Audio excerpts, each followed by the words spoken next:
Bonjour à toutes et à tous. Pour cette dernière des rediffusions du mois d'août, nous avons rendez-vous avec Raphaël Gaillard, professeur de psychiatrie et chef de pôle à l'hôpital Sainte-Anne à Paris, afin qu'il nous éclaire sur la situation de sa discipline et aussi sur ce que sa discipline nous a appris sur nous-mêmes au cours de cette pandémie que nous avons un peu tendance à passer vite par profits et pertes. Dès dimanche prochain, 3 septembre, nous reprenons le cours de nos conversations inédites avec une thématique consacrée au retour de la droite en Europe, dont l'invité sera Dominique Régnier, président de la Fondapol, que je recevrai avec Jean-Louis Bourlange et Marc-Olivier Padis. Le dimanche suivant, le 10 septembre, nous reprendrons le cours de nos enregistrements publics à l'école alsacienne. Les inscriptions sont ouvertes.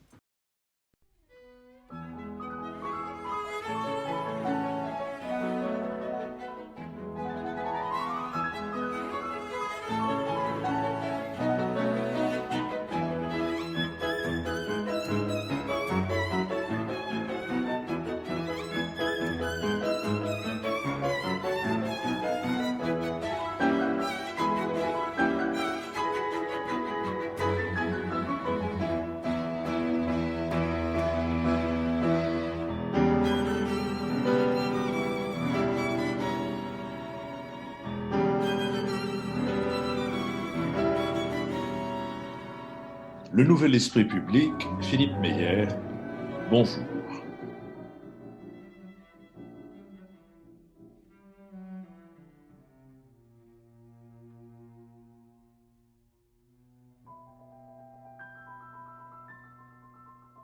Bonjour, merci de nous avoir rejoints pour cette émission thématique qui, comme toutes les émissions d'été, est soutenue par la compagnie MMA qui nous soutient matériellement, ce qui n'est pas rien, et moralement, en nous faisant connaître auprès de ses clients et aussi de ses collaborateurs. Nous allons aujourd'hui nous intéresser à la situation de la psychiatrie et aussi à ce que la psychiatrie peut nous dire de cette période de confinement et de déconfinement que nous venons de traverser. Nous allons le faire avec Raphaël Gaillard. Raphaël Gaillard, bonjour. Bonjour. Vous êtes professeur de psychiatrie, vous êtes aussi le chef de pôle à l'hôpital Sainte-Anne à Paris. Vous me direz peut-être ce que c'est qu'un chef de pôle par rapport à ce qu'était autrefois un chef de service. Et nous allons vous interroger avec Béatrice Gibelin, directrice de la revue Hérodote et fondatrice de l'Institut français de géopolitique, avec Marc-Olivier Padis, directeur des études de la revue Terra Nova, et avec Lucille Schmitt, membre du comité de rédaction de la revue Esprit. Dans une tribune publiée par Le Monde du 1er juillet, l'économiste Jean de Carvaz-Doué et le psychiatre Daniel Zaguri écrivent, je cite, « Les partis politiques n'abordent les questions de santé que sous leur aspect économique et financier.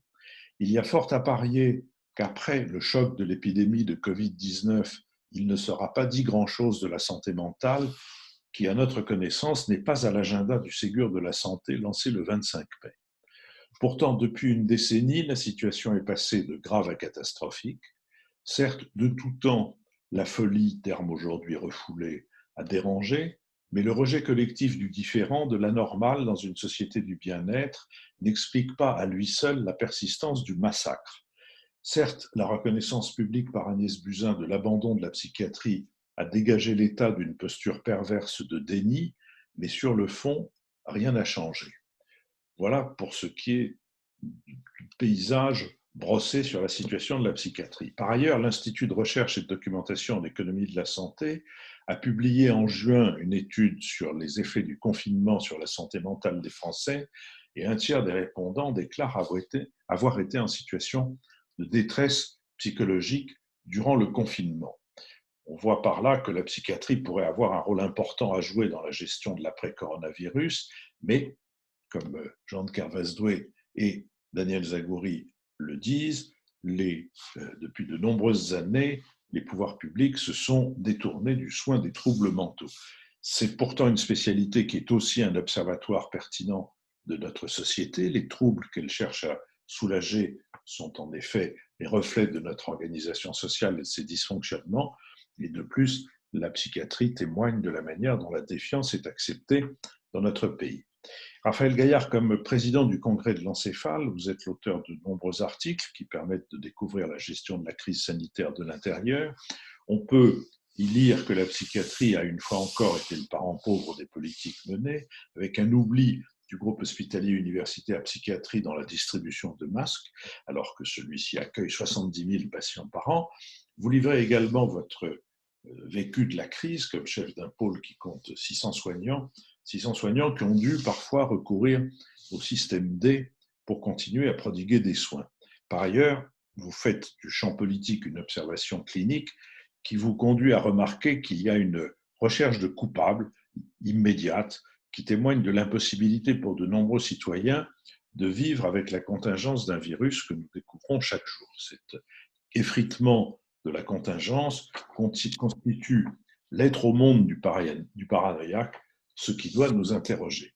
Raphaël Gaillard, peut-être commencerons-nous, mais il ne faudrait pas que nous oublions la situation générale de la psychiatrie, mais peut-être commencerons-nous par cette période si particulière que nous avons traversée depuis le 15 mars et peut-être vous demanderai-je d'abord quels enseignements vous en tirez. Merci beaucoup pour cette présentation. Alors, concernant la crise de la Covid, je pense qu'elle a été à la fois un épiphénomène de la crise de la psychiatrie et qu'elle a permis aussi un effet de loupe sur cette crise. Alors, vous l'avez évoqué, le premier phénomène qui nous a frappé, ça a été l'oubli de la psychiatrie. Alors, on est habitué au fait que ces maladies extrêmement fréquentes, puisqu'elles touchent à peu près toutes les familles. Il faut rappeler, pour planter le décor, que la schizophrénie affecte 1% de la population générale, les troubles bipolaires 2%, et la dépression 20% sur vie entière. C'est-à-dire qu'il y a une personne sur 5 qui fera un épisode nécessitant une prise en charge spécifique, pas forcément médicamenteuse, pour un épisode dépressif au cours de sa vie. Donc des maladies extrêmement fréquentes et en même temps on n'en parle jamais, toujours frappées d'un stigma ou d'un tabou qui fait qu'elles sont de côté, éventuellement refoulées.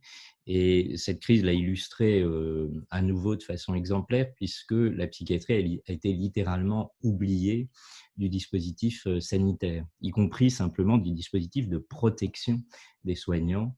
Nous nous sommes retrouvés, si je prends l'exemple du GHU psychiatrie et neurosciences qui comprend l'hôpital Sainte-Anne, avec des soignants ne disposant pas de masques, ne disposant pas de gel hydroalcoolique, tout ça au cœur de Paris, c'est 1000 lits au cœur de Paris, et tout ça à 150 mètres pour ce qui est de Sainte-Anne, de l'hôpital Cochin, où nos collègues soignants étaient à peu près normalement équipés. Donc, il y a eu à nouveau la démonstration de cette formidable capacité qu'a notre société d'oublier la psychiatrie, en l'occurrence 1000 lits en plein Paris. Et là, je parle de Paris, qu'est-ce qu'il en est pour ces hôpitaux psychiatriques isolés d'Amiens, de Limoges, de Rouen, qui ont été évidemment encore plus oubliés. Donc ça a été le premier point, celui de l'oubli, une fois encore, de ce qui pourtant touche à peu près tout le monde, la psychiatrie. Ensuite, ce qu'on a pu constater, c'est à la fois une forme de résilience de nos patients, c'est-à-dire que les patients que nous suivons ont relativement bien vécu cette crise.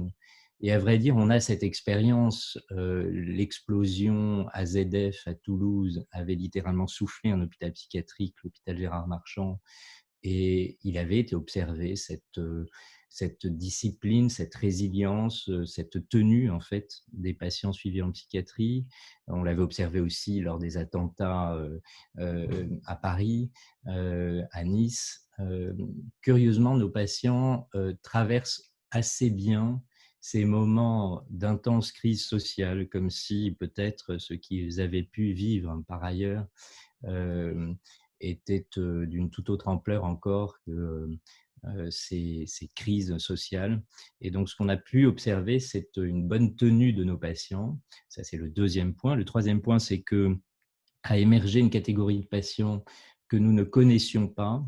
Quand je dis que nous ne connaissions pas, je veux dire par là qu'ils n'étaient pas à ce jour inscrits dans un parcours de soins, n'avaient pas sollicité de soins, probablement des personnes qui étaient en relative souffrance mais compensée, et qui, dans le contexte d'angoisse générale, ont décompensé et ont nécessité des soins. Donc ça, c'est le troisième phénomène, de nouveaux patients.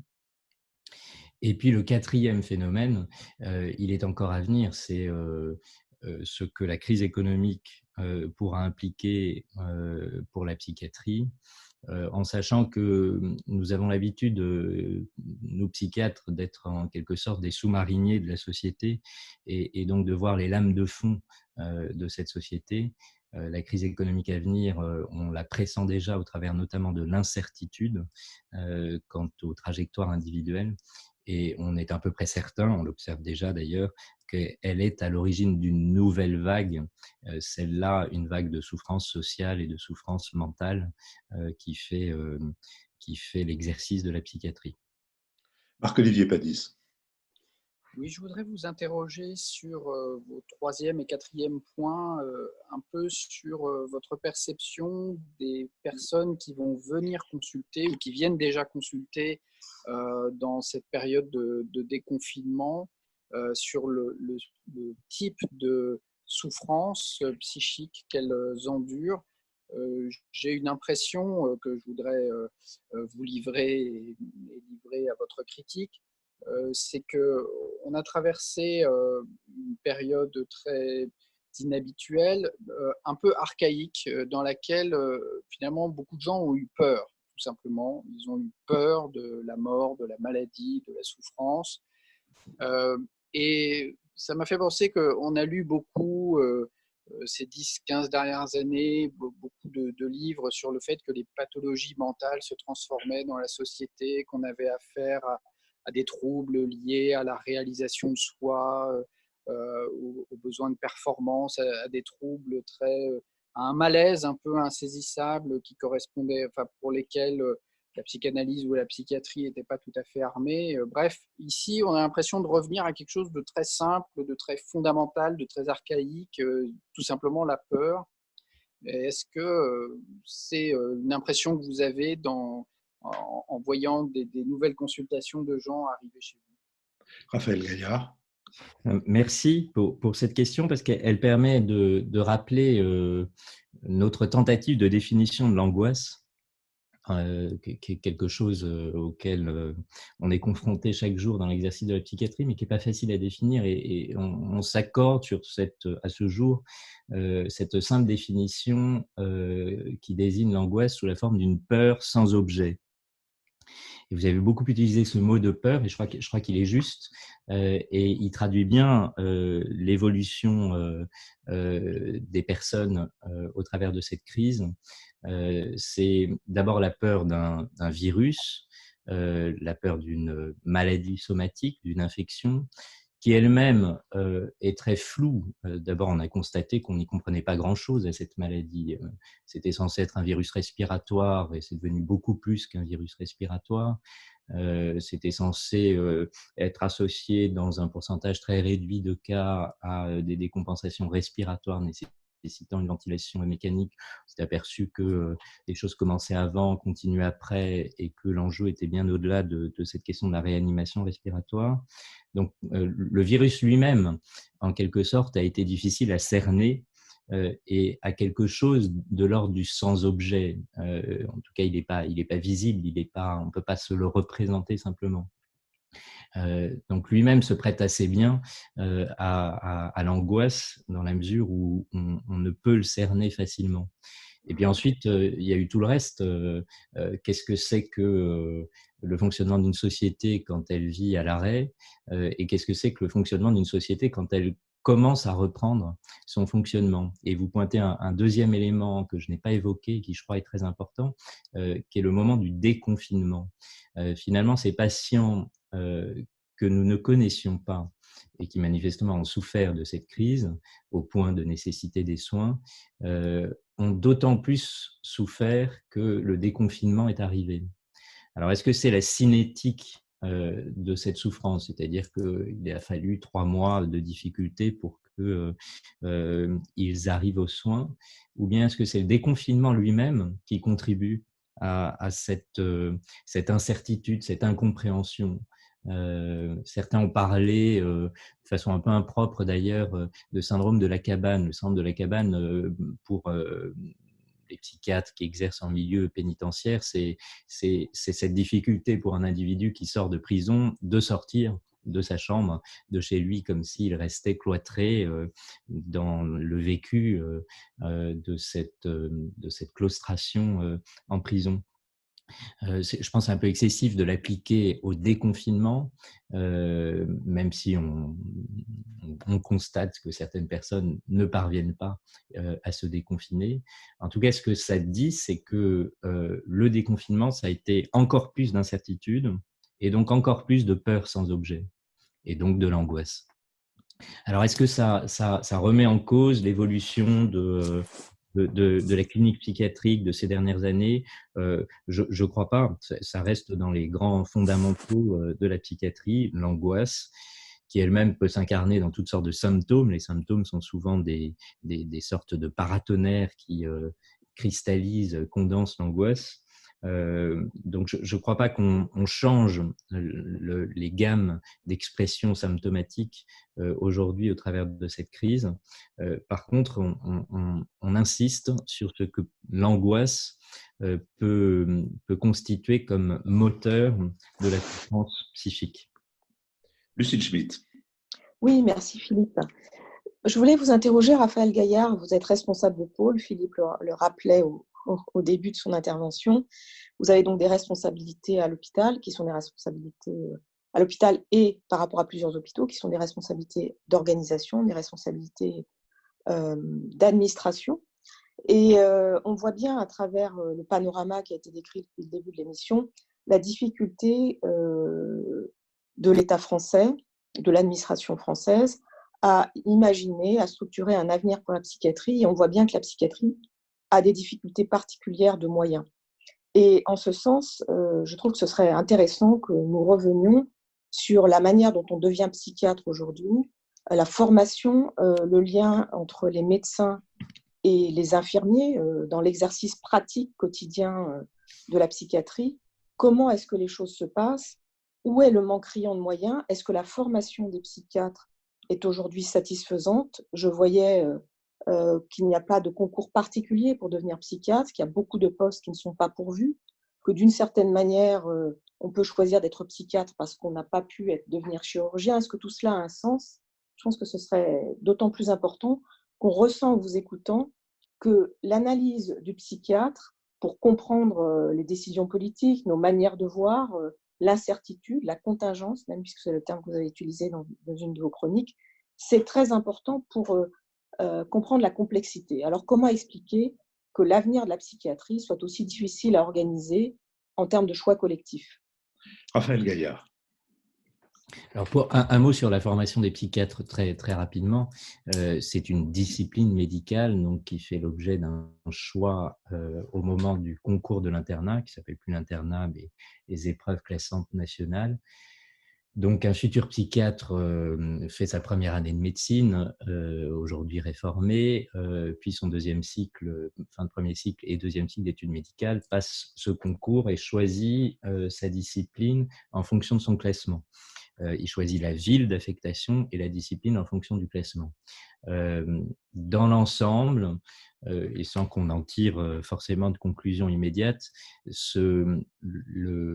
l'attractivité des disciplines est proportionnelle à l'espérance de revenus de chacune de ces disciplines.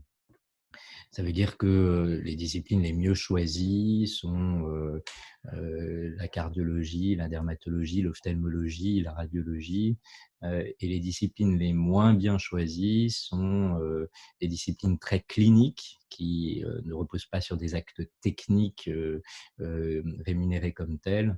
Donc typiquement la médecine générale, la psychiatrie, la gériatrie, ces disciplines qui ne reposent que sur l'interaction, essentiellement sur l'interaction entre deux êtres humains pour porter un diagnostic et mettre en place un traitement.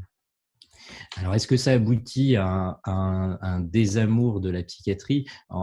Statistiquement, oui, les futurs psychiatres ne sont pas les mieux classés au concours de l'internat. On peut peut-être modérer ce constat par le fait qu'il y a aujourd'hui un attrait nouveau pour la psychiatrie, qui vient notamment de l'attrait pour les neurosciences et ce champ immense de connaissances qui s'ouvre pour les jeunes médecins, les jeunes chercheurs, de sorte que finalement, il y a deux populations qui choisissent la psychiatrie, quelques personnes très brillantes qui veulent faire et de la recherche et de la clinique et qui sont attirées par l'immensité de ce qui est à faire dans le champ des neurosciences, et puis des personnes qui ne sont pas très bien classées à l'examen classement national. Ce n'est pas forcément un choix par dépit, mais c'est vrai que c'est assez curieux que la répartition des choix se fasse de cette façon. Alors ensuite, quant à l'exercice de la psychiatrie, je ne sais pas si la problématique est tant liée à ce choix qu'à la situation très spécifique de la psychiatrie dans le champ sanitaire, qui est notamment le fait que notre discipline n'est pas tarifée à l'activité. Pour mémoire, hein, aujourd'hui, les disciplines dites MCO, donc médecine, chirurgie, obstétrique, sont rémunérées à l'activité, y compris à l'hôpital public. Ça veut dire qu'un hôpital public voit sa dotation évoluer selon l'activité chirurgicale qu'il a ou obstétricale, avec des critères qui relèvent d'une tarification qui s'appelle la T2A, qui pose aujourd'hui beaucoup de problèmes parce que elle a un effet d'incitation à l'activité et de compensation de l'activité plutôt que de raisonnement par les objectifs, c'est-à-dire quelle est la santé que l'on cherche à obtenir. L'enjeu est de multiplier l'activité. La psychiatrie, fort heureusement, s'est tenue en dehors de ce mouvement de tarification de l'activité, mais ça a eu aussi des effets pervers parce que ça veut dire qu'on n'a pas du tout mesuré l'activité de la psychiatrie. Or, l'activité de la psychiatrie a considérablement augmenté ces dernières décennies, en même temps que ses moyens diminuaient. Pour les chiffrer très concrètement, en nombre de lits, on est passé de 120 000 lits en 1980 à 41 000 en 2016. On doit être à peu près à ce niveau-là aujourd'hui. Ça veut dire qu'on a divisé par 3 le nombre de lits dont disposait la psychiatrie. C'était motivé par la pression économique d'une part, mais c'était aussi motivé par une idéologie, et le terme n'est pas forcément négatif, hein, qui était celle de ne plus hospitaliser, c'est-à-dire de construire une psychiatrie dans la cité, une psychiatrie qui serait essentiellement ambulatoire, qui serait implantée au travers de ces dispensaires, ce qu'on appelle les CMP, dans la ville, dans les régions, et plus sous la forme asilaire, celle de l'hospitalisation, qui consisterait à enfermer, entre guillemets, des individus entre 4 murs, dans une forme de ghetto que devient rapidement l'hôpital psychiatrique. C'était une très belle idée, c'était une idée construite sur le secteur, qui est une merveilleuse invention française datant de 1960, mais c'était aussi probablement aller trop loin dans cette perspective du tout ambulatoire. Parce que, d'ailleurs, si on y réfléchit, autour même du mot asile, on sait ce qu'il colporte de négatif, mais le mot lui-même n'est pas si laid. Et aujourd'hui, se retrouver dans la situation où il devient extrêmement difficile d'hospitaliser un patient en souffrance, où il faut jongler en permanence avec des lits insuffisants pour soigner des patients de plus en plus nombreux, on voit bien qu'on a atteint un déséquilibre dont il va être difficile de remonter. Donc, pour ce qui est de l'organisation de la psychiatrie, sur les choix, j'en ai dit quelques mots, mais je pense que l'essentiel aujourd'hui du déséquilibre tient plutôt au choix qui a été fait, en partie pour des raisons économiques, mais aussi très largement pour d'autres raisons, vraiment de politique de soins, autour de la fermeture de lits, autour du désenclavement de l'hôpital psychiatrique, en ayant, je pense, été trop loin et en se trouvant dans une curieuse situation, c'est que c'est bien difficile de revenir en arrière. Oui, un mot peut-être, puisque j'ai commencé ma vie professionnelle en faisant de la recherche avec les pionniers de la psychiatrie de secteur, avec les inventeurs, notamment avec Philippe Paumel, qui est un psychiatre dans la cité, dont je trouve que le nom a été fâcheusement oublié au fil des années. La psychiatrie de secteur n'avait pas, contrairement à une autre partie des mouvements psychiatriques de l'époque, et notamment ceux qu'on a appelés les antipsychiatres, n'avait pas fait de l'asile un repoussoir absolu. La psychiatrie secteur avait essayé de minimiser le recours à l'asile et de multiplier les autres possibilités d'intervention, les hospitalisations à domicile, les ateliers protégés, etc. etc. Et c'est vrai qu'au fil des années, le caractère repoussant de l'asile l'a emporté sur cette idée de la relativisation de sa place dans le système psychiatrique. C'est en tout cas du moins comme ça que je l'ai observé, ayant sur vous, professeur Gaillard, l'avantage de l'âge, le bénéfice de l'âge, devrais-je dire. Béatrice Gibelin. Oui, je voudrais revenir un peu sur cet abandon, au fond, de la politique de secteur. C'est sans doute pour une question de moyens, assurément, mais je pense qu'il doit y avoir aussi de très grandes différences entre le fait de se trouver dans une grande agglomération comme Paris, avec de très grands services psychiatriques comme Sainte-Anne, et puis sans doute des déserts psychiatriques dans un certain nombre de départements français, où là, c'est là que manquent les postes, c'est là que manquent les psychiatres. Et cette situation qui me semble extrêmement grave, je m'interrogeais, est-ce que c'est une spécificité française ou est-ce que ces difficultés de la psychiatrie, on les retrouve au Royaume-Uni, en Espagne, en Allemagne? Est-ce que cette psychiatrie, parent pauvre au fond de la médecine, est-ce que ce ne serait pas commun à d'autres pays européens ou est-ce qu'on a des voisins qui font beaucoup mieux que nous là-dessus? Avant que vous ne me répondiez, Raphaël Gaillard, je rappelle que vous présidez le congrès de l'Encéphale, qui réunit chaque année un très grand nombre, plus de 1400, je crois, psychiatres francophones. Donc il y a aussi, entre autres, les Québécois et les Belges, à propos desquels vous avez sans doute des précisions à apporter à la question de Béatrice. Raphaël Gaillard. Oui, merci. C'est même un peu plus de 4000 psychiatres qui nous rejoignent chaque année au congrès de l'Encéphale, effectivement, de toute la francophonie.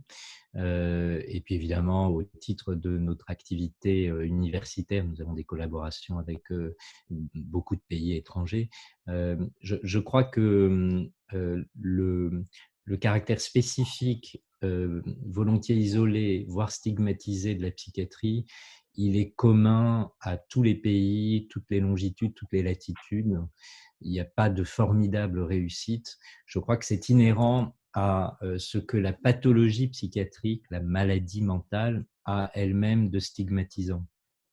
Le stigma, il porte sur les patients souffrant de troubles mentaux et j'ai évoqué au début de l'émission le contraste entre la fréquence de ces troubles, encore une fois 1% de la population générale pour ce qui est de la schizophrénie, et le fait que personne n'en parle. Il y a manifestement un tabou, un stigma, et ce stigma, il s'applique évidemment aux soignants également, il s'applique aux interventions des soignants également. On pourrait parler des psychotropes, par exemple, pour lesquels, autour desquels il existe un véritable stigma, des psychothérapies aussi d'ailleurs, quand elles ne font pas l'objet d'un engouement qui est plus intellectuel que lié à la réalité du soin. Donc je crois que cette situation, elle est commune à tous les pays, chacun a sa solution, elle n'est jamais parfaite et en tout cas elle rencontre cette force du stigma. Là où on a une spécificité française qui je crois est une spécificité forte et qui n'a guère d'équivalent, c'est celle du secteur. Le secteur, il faut rappeler ce que c'est que le secteur. Qu'est-ce que c'est que le secteur quand il est pensé par ces grands penseurs que Philippe Meyer a évoqués tout à l'heure, y compris donc Paumel, au lendemain de la guerre, c'est l'idée que pour toute domiciliation, il existe une équipe de soins de psychiatrie. Ça veut dire qu'on définit une sorte d'équivalent de carte scolaire qui fait que pour chaque habitants, il existe un référent, une équipe référente en psychiatrie. C'est ça le secteur, donc c'est une unité géographique d'à peu près 70 000 habitants et l'ensemble du territoire national est comme ça balayé par cette organisation en secteur.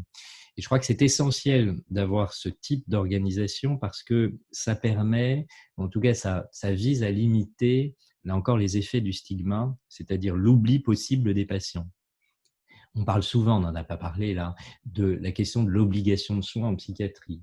La psychiatrie est une discipline assez particulière par rapport aux autres disciplines médicales, puisque nous pouvons contraindre un individu en suivant un dispositif très précisément défini du point de vue légal, à suivre des soins. Donc, il y a une possibilité d'obligation, il y a une obligation de soins pour certains patients. Mais en fait, la réalité de l'exercice de la psychiatrie, ce n'est pas l'obligation de soins des patients, c'est l'obligation de soins des soignants. Et c'est ça le secteur. Ça veut dire que si un individu à un endroit donné est en souffrance, le secteur correspondant a l'obligation de le prendre en charge. Ça, c'est une organisation qui est vraiment remarquable et qui, quand elle n'existe pas, aboutit à ce que nous observons déjà, mais de façon beaucoup plus inquiétante encore, s'avère, c'est le fait que les personnes souffrant de troubles mentaux sont SDF ou bien dans des prisons. Il suffit de se balader dans une ville américaine pour voir à quel point la question de la non prise en charge de la maladie mentale est liée à l'exclusion sociale. Donc cette organisation en secteur, elle est vraiment très précieuse puisque elle définit une obligation de soins vis-à-vis des individus. Maintenant, elle a aussi des inconvénients, et vous l'avez évoqué, votre question le précise très bien, c'est que qu'est-ce qu'un secteur parisien versus un secteur en pleine Creuse?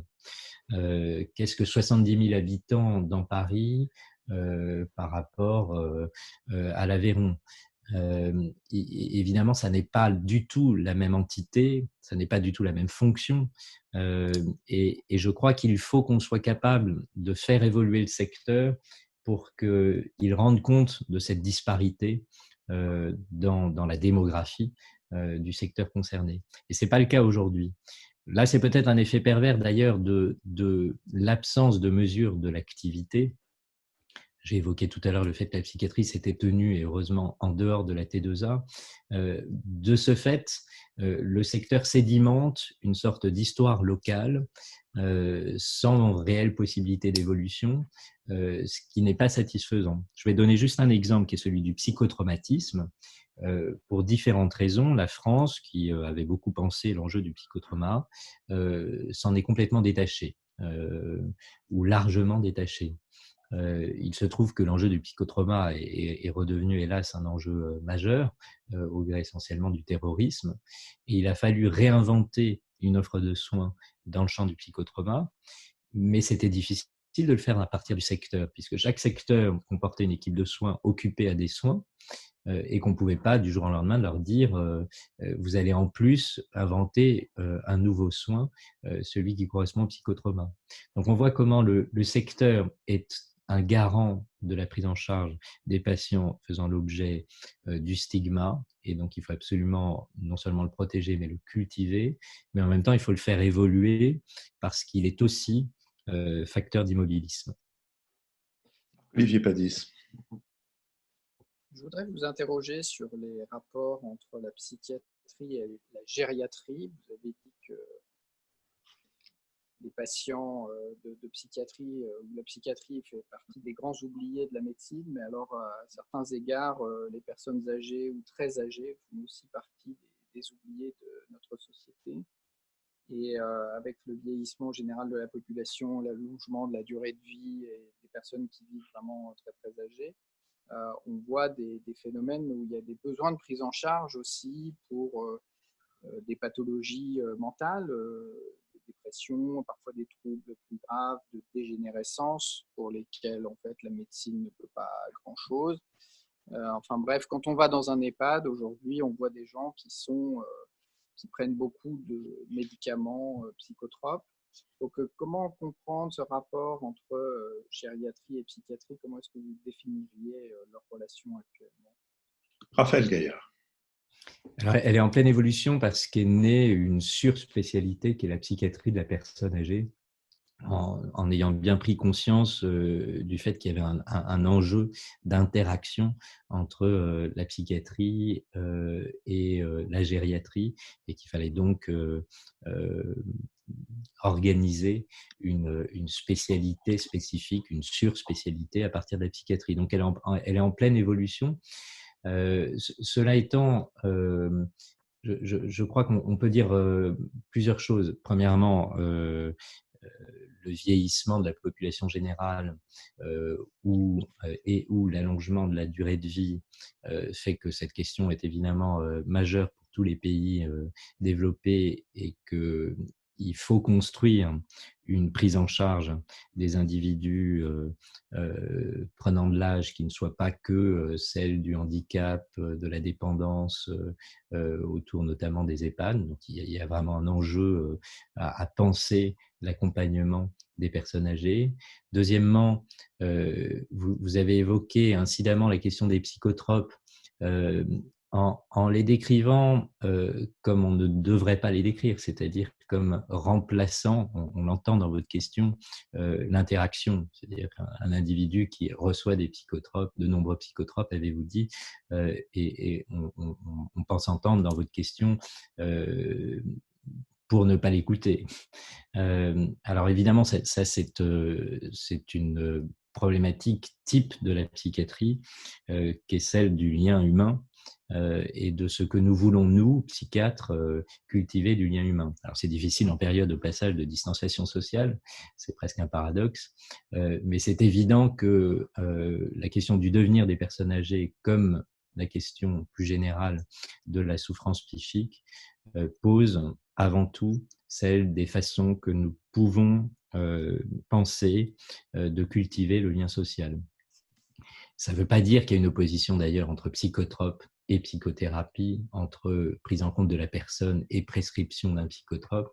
Ça veut dire que l'un ne va pas sans l'autre. Donc je pense qu'on est en train d'évoluer vers une interaction plus forte entre gériatrie et psychiatrie. Encore faut-il se poser la question des moyens, puisque dans le même temps, il persiste 1% de la population générale souffrant de schizophrénie, 2% de troubles bipolaires et 20% survie entière de dépression.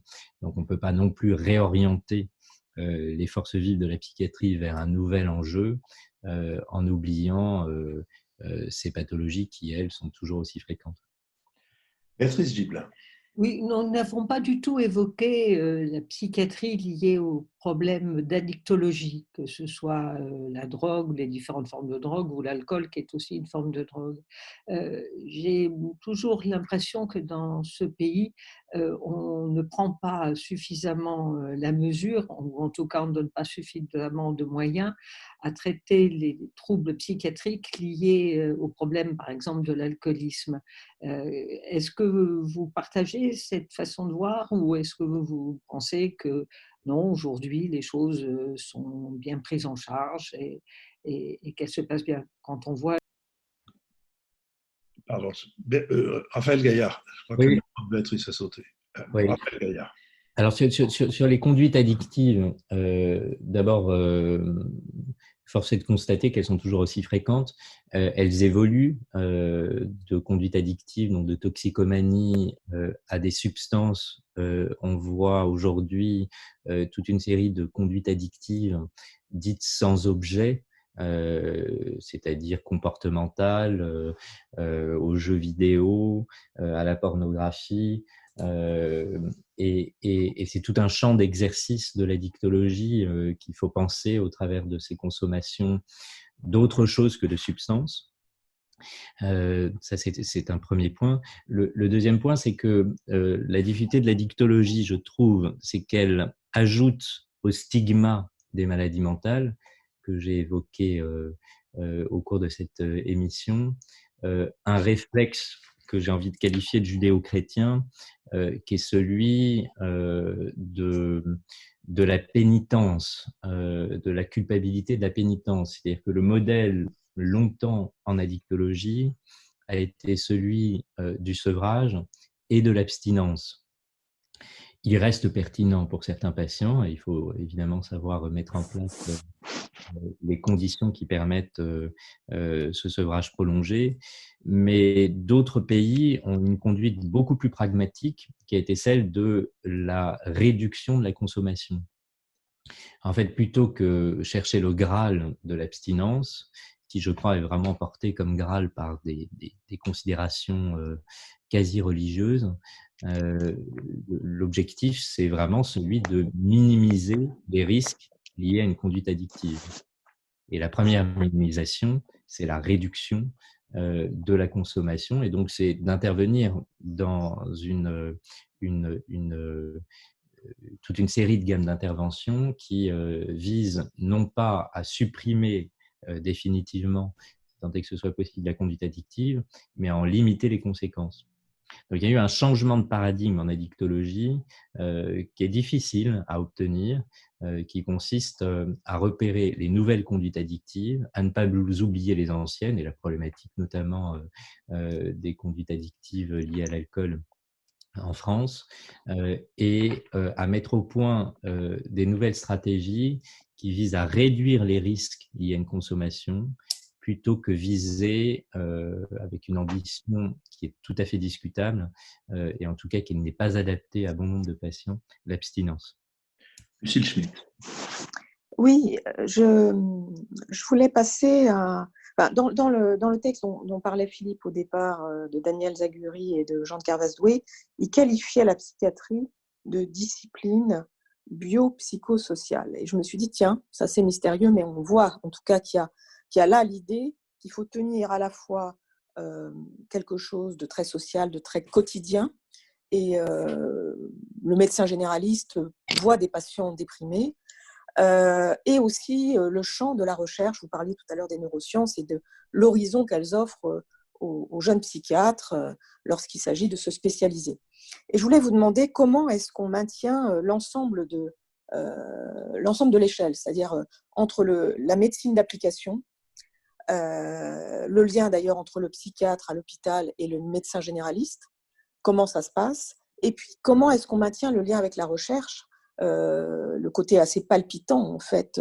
On sentait d'ailleurs dans vos textes, dans les textes que vous avez écrits, l'intérêt pour le côté mystérieux aussi du coronavirus. On sentait aussi l'intérêt, à mon avis, du psychiatre, parce que je crois que dans la psychiatrie, il y a ce sentiment d'exploration, de découverte, de curiosité. On apprend des choses. Vous nous rappeliez que les patients en psychiatrie ont été peu touchés par le coronavirus, alors même qu'on imaginait qu'ils seraient plus touchés que les autres, et que ça pouvait être dû au fait qu'ils avaient connu d'autres situations extraordinairement difficiles, mais ça les a aussi protégés, si j'ai bien compris, médicalement. Donc, est-ce que vous pouvez nous dire comment la psychiatrie fait le lien entre cette médecine très quotidienne d'application, la recherche, et comment, au fond, elle nous dit quelque chose de la médecine en général? Raphaël Gaillard. Alors, plusieurs questions en une. D'abord, vous évoquez, peut-être que c'est utile pour nos auditeurs de le préciser, puisqu'on n'a pas fait jusque-là, la façon dont le coronavirus a atteint la psychiatrie. En fait, nous nous attendions au début de cette crise à un désastre sanitaire. D'abord parce que, comme je l'ai évoqué, nous n'avions pas de quoi protéger nos patients et nos soignants, en tout cas au début de la crise. Ensuite, parce que la culture, je l'ai dit plusieurs fois, de la psychiatrie, c'est celle du lien social et justement pas de la distanciation. Dans un hôpital psychiatrique, les patients déjeunent et dînent ensemble, pas dans leur chambre, ce qui évidemment ne se prête pas à la limitation de la propagation d'un virus. De plus, bon nombre de nos patients pouvaient ne pas bien comprendre les règles de distanciation sociale, ou bien encore bon nombre ont des comorbidités de type surpoids ou diabète qui, on le sait, étaient des facteurs de risque pour cette maladie. Donc nous attendions, hélas, un désastre, et la surprise a été heureuse, quasi miraculeuse. Nos patients ont été très peu atteints par le coronavirus, mais vraiment très peu atteints. Sur le pôle dont je suis responsable, on a eu à peu près 19-20% des soignants qui ont eu des symptômes évocateurs de Covid. Je dis symptômes évocateurs parce que bon nombre n'ont pas été testés, parce que nous n'avions pas de masques, nous n'avions guère de tests, évidemment. Donc à peu près 20% des soignants. Et ce pourcentage a culminé à 3% pour les patients. Et ce constat, il a été fait par toutes les équipes de psychiatrie de France et de Navarre, d'Espagne, d'Italie, même nos collègues chinois quand on arrive à interagir avec eux. Manifestement, nos patients ne sont pas atteints de forme sévère de cette maladie. En tout cas, la grande majorité ne le sont pas. Ce qui nous a amené à nous interroger sur ce qui pouvait les protéger. Alors, il y a plusieurs pistes qui ont trait au statut immunitaire de ces patients, qui ont trait au traitement qu'ils reçoivent, notamment manifestement certains psychotropes seraient protecteurs, dont d'ailleurs le plus ancien des neuroleptiques inventés en France, la chlorpromazine, le Largactil. Il se peut aussi que la nicotine, on en a beaucoup parlé, ait des effets protecteurs. Bref, il y a quelque chose qui les a protégés et on s'en réjouit. Et d'ailleurs, on ne fait pas que s'en réjouir puisque la crise Covid n'est malheureusement pas derrière nous et donc on essaye d'opérationnaliser ce constat pour éventuellement en tirer des pistes utiles pour l'ensemble de la population. Est-ce que, par exemple, si certains psychotropes sont protecteurs, nous pourrions être amenés à les utiliser en dehors de la psychiatrie pour prévenir ou soigner le Covid. Évidemment, comme nous ne sommes pas Marseillais, nous voulons faire les choses les plus rigoureusement possible et donc nous testons ces hypothèses in vitro à l'Institut Pasteur et puis, si possible, sous la forme d'essais cliniques. Mais ce que vous pointez dans votre question, je voulais éclaircir ce point sur la trajectoire du Covid en psychiatrie, c'est la forme d'enthousiasme qui peut animer le psychiatre. Manifestement, vous avez bien perçu, et je crois qu'elle tient à deux choses. Premièrement, il y a aujourd'hui un continent à explorer qui est celui du fonctionnement du cerveau et notamment de ce cerveau en lien avec les autres. C'est celui des neurosciences au sens large. Et ça, c'est extrêmement excitant. Les connaissances progressent chaque jour. Et dans le même temps, il est à peu près certain que nous ne maîtriserons pas l'ensemble de ces questions dans les 5 ans qui viennent. Et donc, je crois que quand un individu choisit cette discipline avec l'idée de faire de la recherche, il se dit que l'immensité de la tâche est telle que l'ennui ne pourra pas le guetter. Ça, c'est la question de la recherche. Mais même chez les psychiatres ne faisant pas de la recherche, je crois qu'il existe toujours une forme de fascination pour ce que peut être le fonctionnement psychique d'un individu souffrant d'un trouble mental. Fascination qui n'empêche pas, bien au contraire, de soigner, enfin j'espère, mais fascination quand même. Et je crois que c'est quelque chose qui animera toujours le soignant ou le psychiatre qui fait ce choix d'accompagner des personnes souffrant de troubles mentaux. Alors, qu'est-ce qu'on fait de ce mot de biopsychosocial qui condense les différentes entrées possibles dans le fonctionnement d'un individu, sa biologie, son fonctionnement psychique et les déterminants sociaux. C'est à la fois une formule qui est satisfaisante parce qu'elle est œcuménique et qui, en même temps, est un peu un piège parce que je la pense suspecte d'une tentation dualiste. Il y aurait d'un côté la biologie, de l'autre côté la psychologie et les déterminants sociaux. Or, je crois que philosophiquement, il n'y a pas de sens à cette tentation dualiste, y compris les éléments sociaux ou psychologiques s'incarnent. Ça ne veut pas dire que le seul mode d'entrée est celui d'un traitement psychotrope ou d'une technique de neurostimulation. Bien évidemment, la psychothérapie est une façon de soigner des individus. Mais la psychothérapie, elle a bien des effets sur le cerveau. Ça n'est pas que la parole. Donc, je pense que le mot biopsychosocial qu'utilise Zaguri et de Kervas-Doué, il est œcuménique, mais potentiellement trompeur, parce qu'en prétendant rassembler le biopsychosocial, il est suspect aussi de les séparer.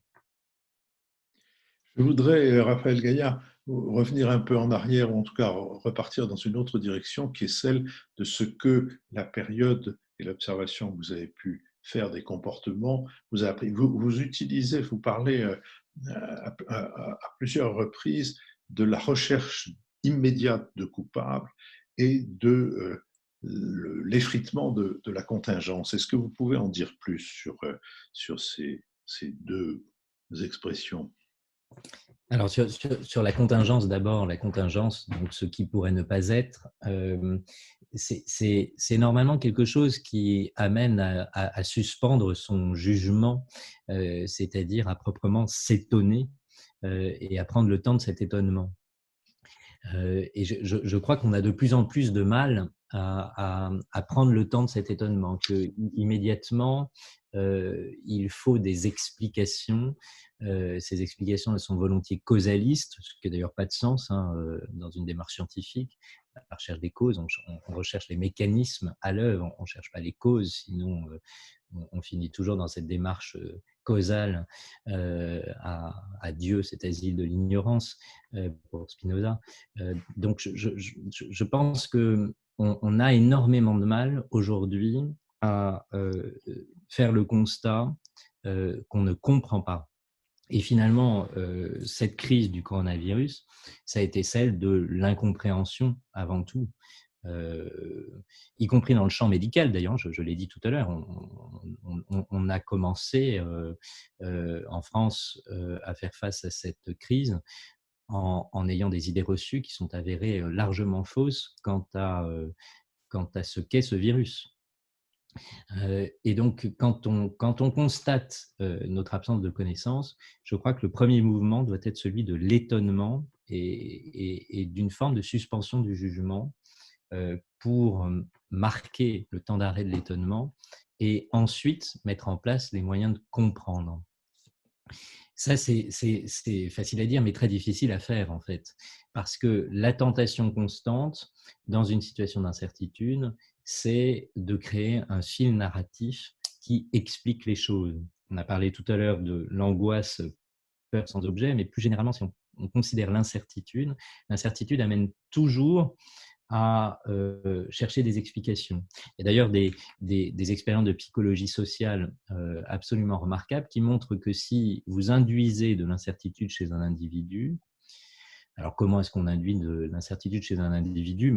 Par exemple, on le fait jouer à un jeu de cartes dont il est censé avoir la règle et en fait on viole régulièrement cette règle.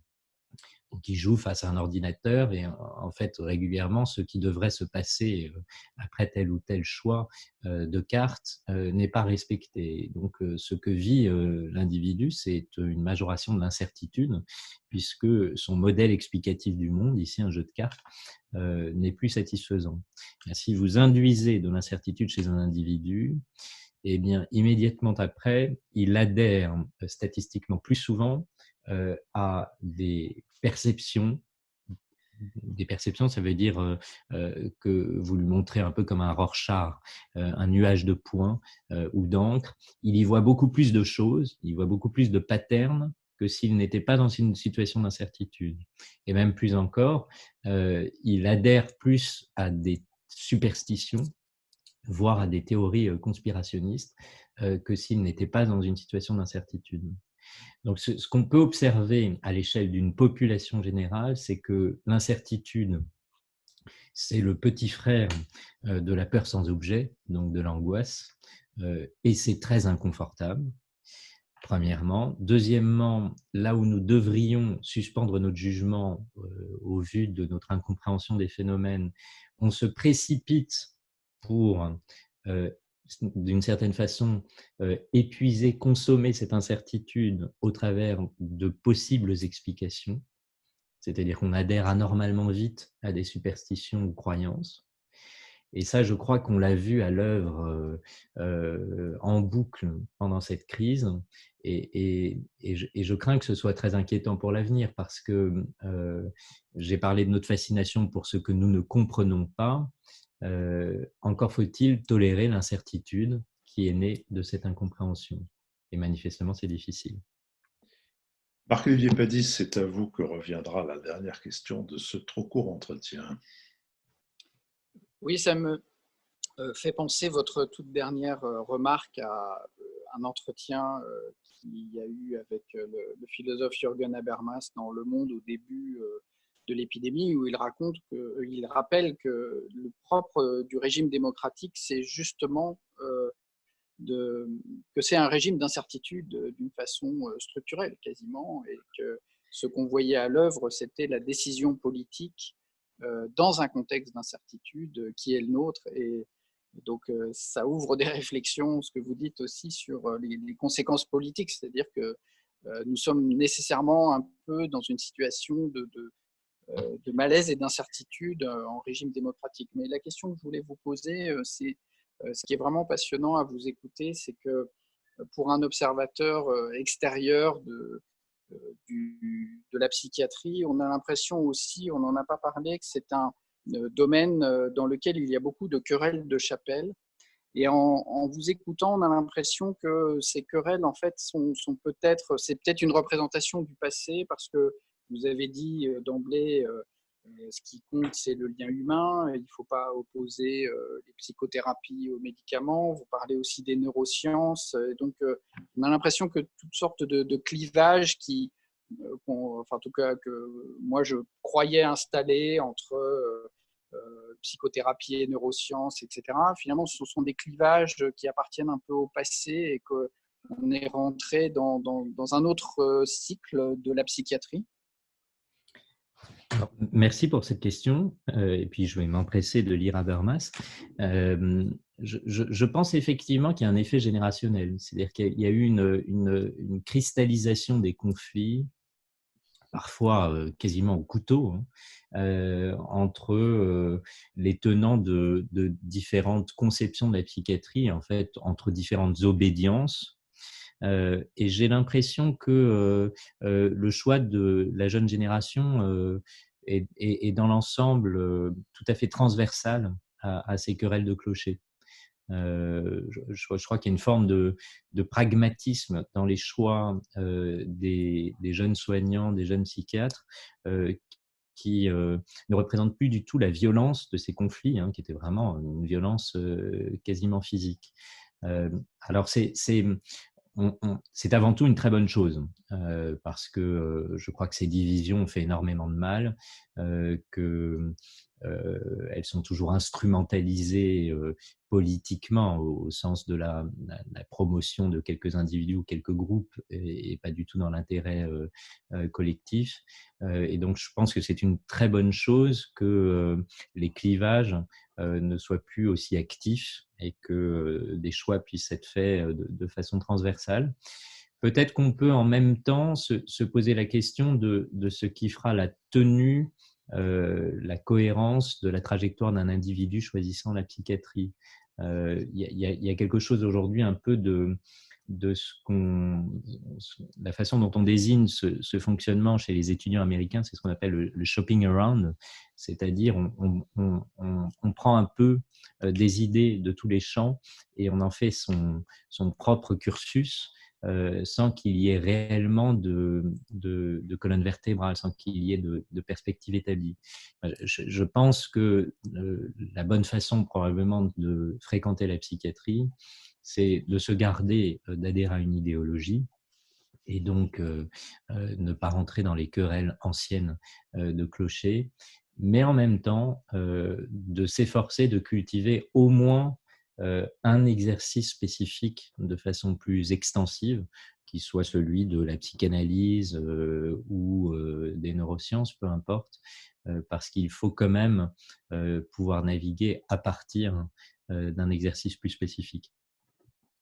Raphaël Gaillard, je vous remercie du caractère à la fois substantiel et particulièrement clair de vos réponses à nos questions. Je remercie aussi la compagnie MMA qui nous finance et qui aussi fait connaître notre podcast à ses collaborateurs et à sa clientèle. Je remercie Cyprien Legrand avec qui cette émission a été préparée, Benoît Carré qui va assurer maintenant le compendium, le compte-rendu analytique de notre conversation, Nicolas Tourneau qui veille votre site, Olivier Magloire qui veille aux plateformes qui nous permettent de recevoir vos financements, et Julien Neuville et Nouvelles Écoutes. Raphaël Gaillard, merci encore. Merci à vous.